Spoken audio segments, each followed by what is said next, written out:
চা পানের নানা উপকারিতা রয়েছে। চা প্রেমীরা কেউ কেউ নিজেকে সতেজ করে তুলতে চা পান করেন, কেউ আবার অভ্যাসবশত চা পান করেন। তবে গরম পানিতে টি ব্যাগ ডুবিয়ে যে চা পান করা হয় তা কি আদৌ স্বাস্থ্যসম্মত?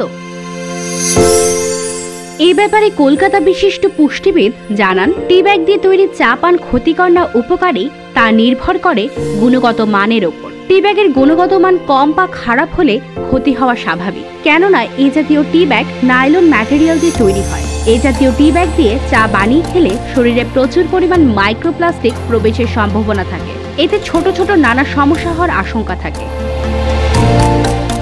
তবে কিছু স্বনামধন্য প্রতিষ্ঠান কাগজ দিয়ে দামি টি ব্যাগ তৈরি করে থাকে, যা শরীরের জন্য ক্ষতিকর নয়। তবে সামর্থ্য থাকলে পাতা দিয়ে তৈরি টি ব্যাগও ব্যবহার করতে পারেন। এই ক্ষেত্রে বড় পাতা দিয়ে টি ব্যাগের মতো তৈরি করা হয়, যার ভেতরে ছোট ছোট চা পাতা থাকে। এ জাতীয় প্রাকৃতিক টি ব্যাগ ব্যবহারে ক্ষতি হয় না, বরং আরও স্বাস্থ্যের হাল ভালো থাকে। পরিশেষে টি ব্যাগ যতই ভালো হোক, প্রাচীন রীতি অনুযায়ী পানিতে ফুটিয়ে চা পানের পদ্ধতি সেরা। চা পানে উপকার পেতে চাইলে গরম পানিতে চা পাতা ফুটিয়ে নিন। তাতে পানিতে উপস্থিত সব অ্যান্টিঅক্সিডেন্ট শরীর সহজেই গ্রহণ করতে পারে। এতে শরীরের সব ধরনের প্রদাহ কমবে এবং ছোট ছোট বিভিন্ন অসুখও দূরে থাকবে।